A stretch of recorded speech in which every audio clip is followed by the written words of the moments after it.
오늘 주일 예배 오신 모든 분들에게 하나님께서 은혜 주시기 원합니다. 지금 목소리가 좀 그렇습니다. 감기에 걸렸습니다. 코로나가 있기 전에는 항상 겨울 지나면서 봄 되면 항상 감기에 걸렸었는데, 코로나 때는 이 마스크를 써서 그런지 감기를 몇 년간 안 걸리다 이번에 좀 몰아서 한번 걸리는 것 같은 느낌이에요. 그래서 좀 목소리가 좀 이상해도 좀 양해해 주시면 감사하겠습니다.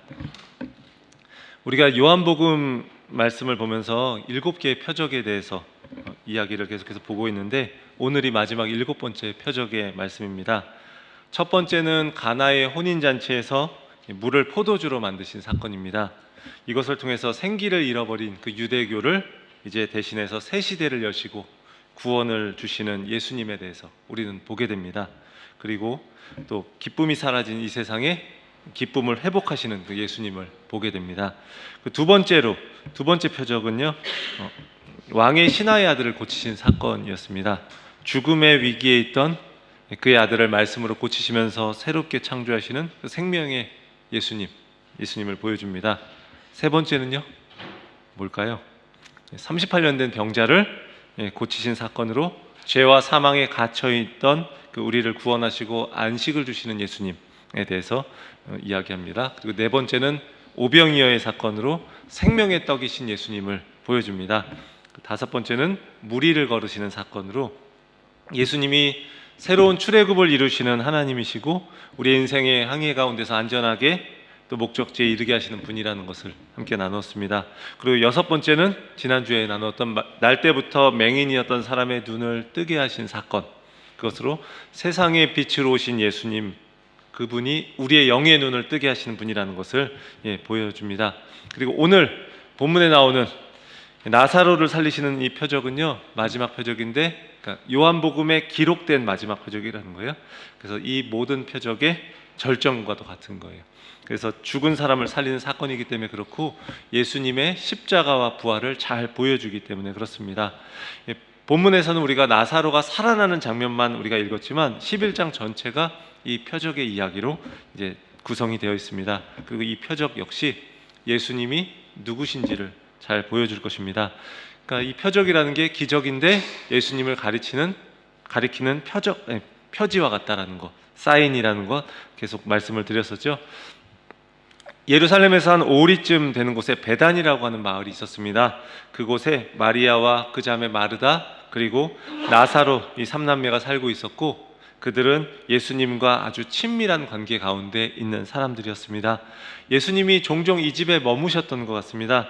그래서 예수님이 오시니까 마르다가 음식을 준비하고 마리아는 예수님의 발 앞에 거기 앉아서 말씀을 듣고 했던 장면이 누가복음 10장 마지막 부분에 나옵니다. 그리고 또 요한복음 12장으로 가보면 마리아가 향유를 깨뜨려서 예수님의 발에 붓고 머리털로 그것을 닦고 하는 그 장면이 나오죠. 그래서 예수님이 자신의 장례를 준비하는 것이다 라고도 말씀하셨어요. 그리고 요한복음 오늘 본문이 있는 11장의 3절에서도요, 나사로가 죽게 되었을 때 두 자매가 이렇게 얘기합니다. 예수님께 사랑하시는 자가 병들었나이다. 나사로가 병들었습니다 이게 아니라 사랑하시는 자가 병들었나이다 라고 하는 것.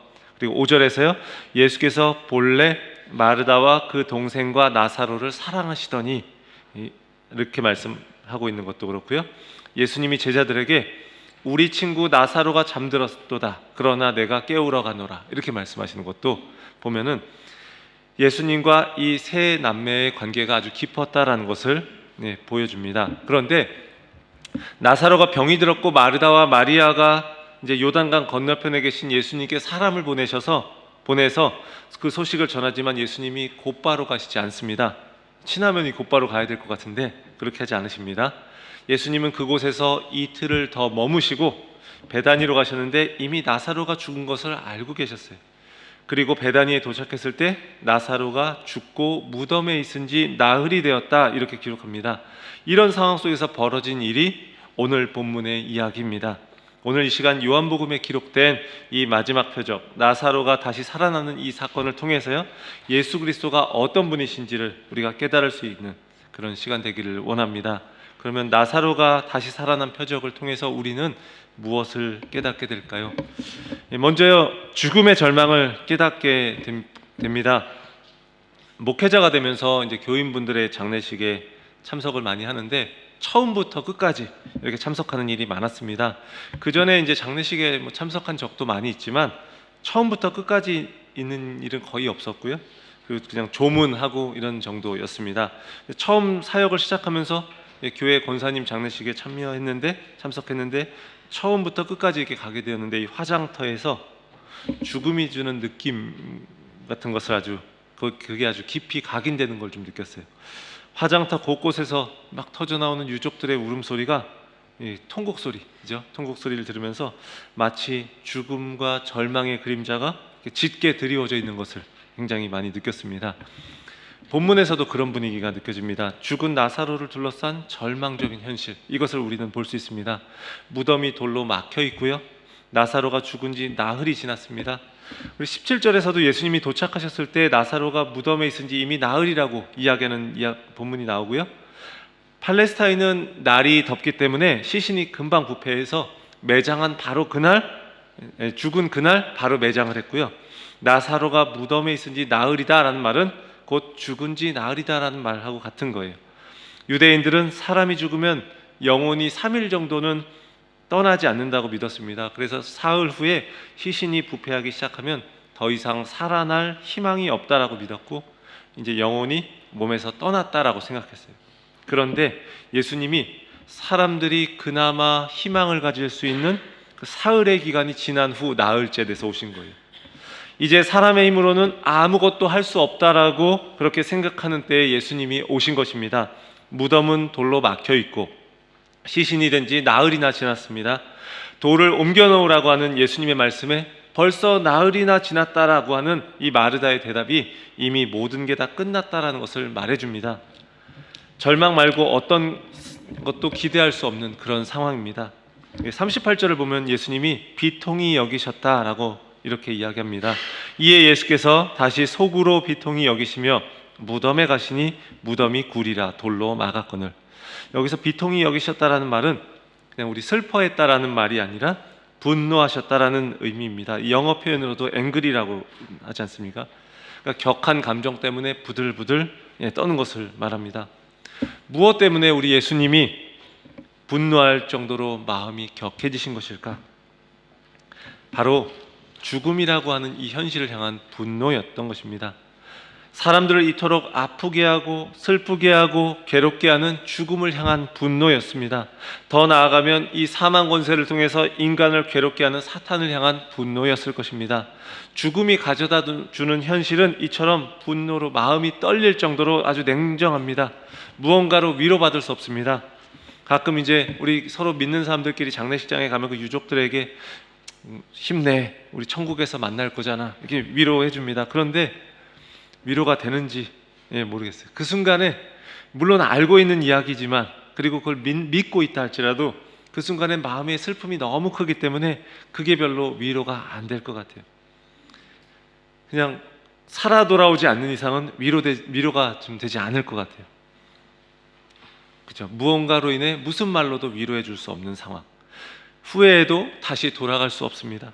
그죠? 우리 부모님이 돌아가시거나, 그죠? 죽음으로 인해 가족이나 친한 사람을 떠나보냈을 때 우리 만약 좀 더 잘해 주었더라면, 그때 내가 좀 이러이러한 잘못한 거 내가 다 용서할 걸, 아니 용서를 구할 걸, 이렇게 우리가 후회합니다. 근데 후회하고 안타까워해도 아무 소용이 없습니다. 이제 모든 게 다 끝났기 때문에 만회할 수도 없다는 이 사실에 우리는 가슴이 아플 뿐입니다. 이제 다시 볼 수 없다는 그런 생각에 너무나 슬픈 겁니다. 예수님도 이렇게 분노하실 정도로, 또 눈물 흘리실 정도로 죽음과 죽음이 주는 그 절망과 고통은요, 인간의 삶 가운데 늘 있는 거예요. 나사로의 죽음을 통해서 우리는요, 인생 자체가 죽음이라는 그 절망의 그림자가 짙게 드리워져 있다는 걸 보게 됩니다. 그런데 예수님은 나사로가 죽기 전에 오셔서 그를 고치지 않으셨고요, 마치 나사로가 죽기를 기다리시듯 지체하시고 그리고 늦게 오셨어요. 그러면서 이 사건을 통해서 하나님과 하나님의 아들인 자신이 영광을 받을 것이다 라고 말씀하십니다. 사랑하는 성도 여러분, 죽음이라고 하는 완전한 절망 속에서도요, 주님이 이 상황 속에 오시면 상황이 달라질 수 있다는 것입니다. 요한복음에서 하나님의 영광의 절정은 십자가의 죽음과 부활입니다. 이것이 바로 절망 속에서도 상황을 바꾸시는 하나님의 역사를 보여줍니다. 우리의 삶이 절망스러워도 주님께서 새로운 일을 행하시는 가운데 그 상황을 바꾸시는 역사가 있을 줄 믿습니다. 둘째로 예수님이 죽음의 절망을 몰아내십니다. 나사로의 무덤으로 가셨는데 무덤은 큰 돌로 가로막고 있었습니다. 큰 돌이 가로막고 있었습니다. 무덤 입구에 이제 그 돌이 있는 거예요. 이 무덤 입구를 가로막고 있는 큰 돌, 이것은 산자와 죽은 자의 경계를 가르는 상징입니다. 이제 모든 것이 끝났다라고 하는 것을 확실하게 보여주는 표지이기도 합니다. 하지만 예수님 앞에서 더 이상 이게 문제가 되지 않습니다. 죽음은 더 이상 끝이 아니라는 것을 예수님이 보여주십니다. 예수님이 이렇게 말씀하시죠. 돌을 옮겨 놓으라. 그러나 마르다는요, 마치 예수님을 말리듯이 이렇게 말합니다. 39절에서 주여 죽은 자가 나흘이 되었음에 벌써 냄새가 나나이다. 나흘이면 이제 이미 다 끝난 거라고 하잖아요. 시신이 부패하기 시작해서 이제 더 이상 돌이킬 수 없는 상태. 그렇기 때문에 이제 그렇게 이야기하는 거예요. 근데 마르다는요 27절에서 이런 고백을 했어요.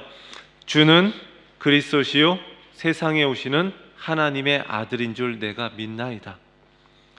이런 신앙 고백을 했었습니다. 이 고백이 다른 복음서에서 누구를 통해서 고백이 되었죠? 베드로를 통해서. 베드로가 했던 고백과 같은 것이고 그것은 진실된 고백입니다.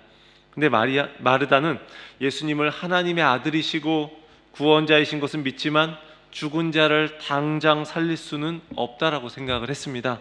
그녀의 믿음은 굉장히 진실된 믿음이기는 했지만 온전해질 필요가 있었습니다. 40절에서 예수님이 마르다의 이 말에 이렇게 말씀하셔요. 내 말이 내가 믿으면 하나님의 영광을 보리라 하지 아니하였느냐, 이렇게 말씀하십니다. 나사로의 죽음이라고 하는 절망적인 상황을 통해서 하나님의 영광을 보게 될 것이라고 말씀하시는 겁니다. 나사로의 죽음을 통해 그의 누이들이었던 마르다와 마리아는 깊은 슬픔을 겪으면서 나에게 왜 이런 일이? 라는 질문을 수없이 했을 것입니다. 인생의 고난 속에 우리가 있을 때 우린 그렇게 질문할 수밖에 없습니다. 예수님의 말씀은 그 고난을 통해서 하나님의 영광을 나타내는 고난이 있다라고 말씀하시는 거예요. 나사로의 죽음이 바로 이런 고난입니다. 그런 하나님의 영광을 나타내기 위해 나사로를 죽음의 자리로 밀어 넣으셨다라는 게 아니라 죽음을 통해서, 나사로의 죽음을 통해서 하나님의 영광을 드러내실 거다라는 말씀이에요. 그리고 하나님의 영광을 위한 그 고난의 절정은 예수 그리스도의 십자가의 죽음과 부활이라는 거예요. 오늘은 이제 먼저 십자가의 죽음에 대해서 이야기하는데요. 예수님의 십자가의 고난은 하나님의 영광을 가장 잘 보여주는 사건이라는 거예요. 죄수가 되어서 비참하게 십자가에 못 박히고 발가벗겨져서 수치를 당하고 하는 그것이 하나님께는 큰 영광이 되는, 가장 큰 영광이 되는 그런 사건이라는 거예요. 그것이 결국 우리를 구원하는 사건이 되었잖아요. 오늘 본문의 나사로의 죽음이요, 예수님의 죽음을 잘 보여줍니다. 죽음의 절망 가운데서 우리는요 하나님께 끊임없이 물을 겁니다. 왜 저에게 이런 일이 일어납니까? 지금 이제 팔레스타인의 무장 세력인 하마스가 이스라엘 공격하고 그래서 수많은 사람들이 목숨을 잃었습니다. 이스라엘도요 하마스를 전멸시키겠다. 이제 영상을 하나 봤었는데 우연히 막 거기 총리도 나와서 이제 완전히 전멸시키겠다라는 이야기도 하고 막 그런 걸 봤어요. 그러니까 서로 공격하면 얼마나 더 많은 사람이 죽음을 맞이할지 알 수 없습니다. 우리는 하나님께 묻게 되지 않을 수 없습니다. 하나님, 이 참혹한 현장을 보십시오. 안타까운 목숨들이 왜 이렇게 죽어야 합니까? 거기서 미사일이 떨어지고 폭격이 이제 되어서 다 막 죽어가고 있는, 폐허가 된 상황 속에서 죽어가는 사람들도요 하나님을 믿고 있다면 그렇게 물을 수밖에 없을 것 같아요. 하나님, 왜 이런 일이 여기서 일어나야 합니까? 왜 우리는 여기서 이렇게 죽어야 합니까? 이런 커다란 일이 아니더라도요 우리 삶에서 겪는 많은 절망 같은 일들 속에서 우리는 예수님께 물을 겁니다. 내가 고통당할 때 주님은 어디 계셨습니까? 그때 예수님이요 우리를 어디론가 데려가십니다. 바로 그곳은 십자가가 있는 골고다 언덕입니다.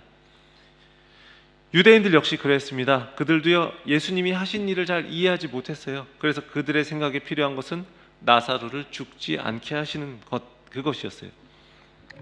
그래서 37절에서 비슷하게 얘기합니다. 맹인의 눈을 뜨게 한 이 사람이 그 사람은 죽지 않게 할 수 없었더냐, 이렇게 이들은 예수님이 나사로를 사랑하셨다는 것도 알고 있었습니다. 그러면 살려놔야 하지 않아? 이렇게 생각했습니다. 그러나 그들은 예수님이 나사로의 죽음으로 인한 그 절망을 기쁨으로 바꾸실 것은 알지 못했습니다. 나사로의 죽음을 기쁨으로 바꾸는 것, 다시 말해 죽음이 왕노릇하고 있는 이 절망을 기쁨으로 바꾸는 것은 무엇을 통해 가능한 것입니까? 예수 그리스도의 십자가의 죽음으로 가능한 것입니다. 죽음은 죄로 말미암아 왔고 사람들은 죽음의 종노릇하며 살아갑니다. 죄로 인해 하나님과의 관계는 끊어졌고요, 모든 인간은 죽을 수밖에 없고 그것은 절망이고 슬픔입니다. 그런데 예수님이 이 모든 것의 종지부를 찍기 위해 이 땅에 오셨습니다. 모든 악한 것들을 끝내기 위해 이 땅에 오셨습니다. 그리고 십자가의 죽음으로 그 모든 악을 이기셨습니다. 우리 삶의 절망의 자리에서 십자가에 죽으신 예수님이 오셔서 절망을 몰아내십니다. 나사로의 무덤에 돌을 옮겨 놓으라 말씀하신 그 예수님이요, 우리 삶의 커다란 절망의 돌을 옮기도록 하십니다. 그 예수님으로 인해서 절망을 넘어설 수 있는 우리가 되기를 원합니다. 예수님이요, 우리를 자유하게 하시고 승리하게 하실 것입니다. 예수님이 나사로의 죽음을 상징하는 돌을 이제 옮겨놓게 하십니다. 그리고 하나님께 기도하십니다. 근데 기도의 내용이 참 인상적입니다. 41절입니다. 우리 함께, 이건 그냥 간단한 부분인데 같이 한번 읽어보겠습니다. 아버지여, 내 말을 들으신 것을 감사하나이다. 좀 이상한 느낌 안 드시나요? 이미 하나님께서 기도를 들으셨기 때문에 감사하다. 기도를 들으셨다라고 기정사실화하고 그리고 감사하다는 거예요.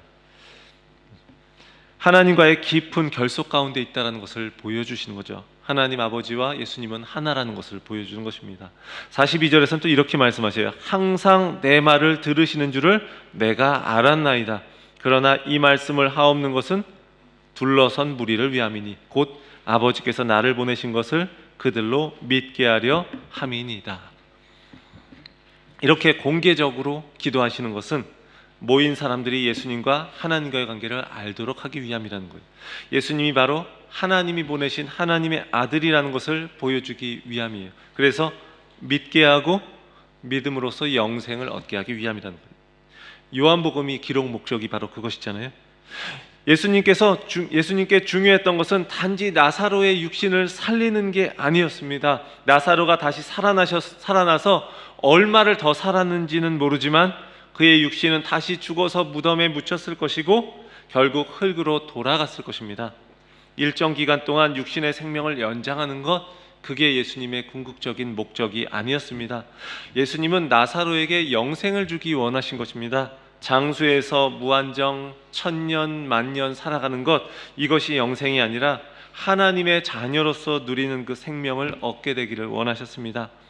그리고 또한 이 표적을 본 사람들 역시 이 표적을 통해서 예수님을 영접하고 영원히 죽지 않는 그 생명을 얻기를 원하셨습니다. 좋은 일과 나쁜 일이 수시로 있는 우리의 인생 속에서 우리에게 필요한 것은요, 영원한 생명을 얻는 것입니다. 순간순간 좋은 일이나 나쁜 일이냐 이거에 따라서 이리저리 흔들리는 그런 삶이 아니라 예수 그리스도를 통해서 생명을 얻었기 때문에 우리가 그분과 연합하는 삶입니다. 그것을 통해서 우리가 하나님을 알고 하나님을 신뢰하고 하나님과 사랑의 교제를 누리는 그런 풍성한 삶, 그것이 바로 예수님이 나사로에게 주시고 싶으셨던 그런 삶이고 또 그 자리에 있던 사람들에게 주시고 싶었던 삶이고요, 또 오늘 저와 여러분에게 주시고 싶은 삶임을 믿습니다. 그 마음을 갖고 계신 예수님이 나사로에게 큰 소리로 외치십니다. 나사로야, 나오너라. 마치 창조 때 빛이 있으라 이렇게 명령하셨던 하나님과 같이 우리 예수님이 그렇게 명령하십니다. 그리고 빛이 어둠을 완전히 몰아내는 것처럼 죽음을 물리치십니다. 우리 깜깜한 데 있을 때 불을 탁 켜면 어둠이 서서히 사라지는 게 아니라 확 사라지잖아요. 그런 것처럼 죽음을 완전히 물리치시는 겁니다. 그러자 나사로가 수족을 배로 동인 채 얼굴은 수건에 쌓인 채 나옵니다. 미라 같은 거죠, 미라. 예수님이 그런 그에게 풀어놓아 다니게 하라. 나사로의 모습을 보면서 사람들에게 풀어놓아 다니게 하라, 이렇게 말씀하셔요. 이제 죽음의 지배에서 벗어났다라는 것을 선언하시는 겁니다. 어두움에서 이제 놓여서 빛을 보게 되는 것을 선언하시는 것이고요. 갇힌 데서 해방의 몸이 되었다라는 것을 선언하시는 것입니다. 앞에서 십자가에서 죽으신 예수 그리스도, 그분이 죽음의 절망을 몰아낸다고 이렇게 말씀드렸습니다. 죽음과 같은 그 절망의 자리에서 예수님이 오셔서 죽음을 몰아낸다 말씀드렸습니다. 예수님은 우리를 죽음의 자리를 지나서, 십자가의 자리를 지나서 이제는 빈 무덤이 있는 자리로 부르십니다. 부활의 자리입니다. 죽은 나사로가 다시 살아난 것을 통해서 예수님은 자신의 부활을 미리 보여주시는 거예요. 나는 부활이요 생명이니 나를 믿는 자는 죽어도 살겠고 무릇 살아서 나를 믿는 자는 영원히 죽지 아니하리니. 나사로를 살리시는 이 표적을 통해서 예수님은 자신이 십자가에서 죽으신 후에 부활하심으로 죽음의 권세를 완전히 물리칠 것을 이제 미리 보여주시는 거예요. 나는 부활이요 생명이니. 죽음까지도 다스리시는 하나님의 주권을 보여주시는 겁니다.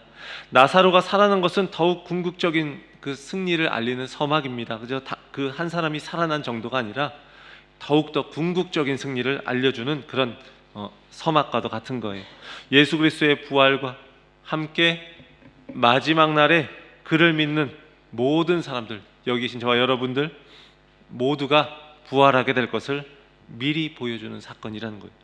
사랑하는 성도 여러분, 나사로를 살리신 이 사건을 통해서 예수님은 죽음을 다스리는 하나님의 아들이시라는 걸 보여주셨습니다. 그리고 그것을 십자가의 죽음과 부활을 통해 결국 나타내셨습니다. 뿐만 아니라 그것을 통해서 그분을 믿는 우리 모두가 부활하게 될 것을 보여주셨습니다. 사랑하는 성도 여러분, 물론 여전히 우리가 살아가는 인생 속에서 우리는요 비바람을 맞을 것입니다. 때로 삶에서 절망스러운 일들이 우리 가운데 일어날 것입니다. 여러 가지 일들, 안 되는 일도 많을 것입니다. 자녀들이 속을 새길 때도 있고, 부모님으로 인해 힘들 수도 있고, 관계로 인해 어려울 수도 있고, 우리가 또 재정으로 인해서 굉장히 괴로울 수도 있고, 그렇게 힘들게 살아갈지도 모릅니다. 그리고 결국 우리의 육신은 언젠가 죽어서 흙으로 돌아갈 것입니다. 요즘엔 흙도 아니고 다 화장해가지고 해서 그냥 요만한 그 납골함에 그냥 가루만 남는 것들을 많이 보았는데, 뭐 그렇게 될 거예요, 육신은. 그런데 부활이요 생명이신 예수 그리스도를 믿으면 죽어도 살 것이라고 합니다.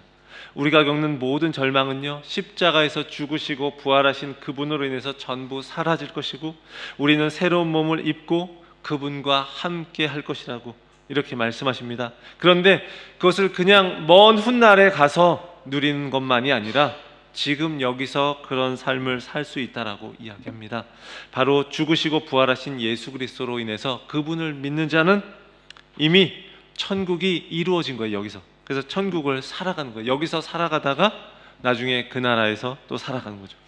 오늘 이 시간 모든 죽음의 권세를 물리치고 영생의 삶을 누리도록 하신 바로 그 예수 그리스도 안에서 그분으로 인해서 이 땅에서의 삶이 우리가 묶였던 것에서 자유로워지고 또 힘겨웠던 삶이 다시금 그것을 넘어서는 승리하는 삶, 그런 새로운 차원의 삶을 살아가는 우리 모두가 되기를 주의 이름으로 축원합니다.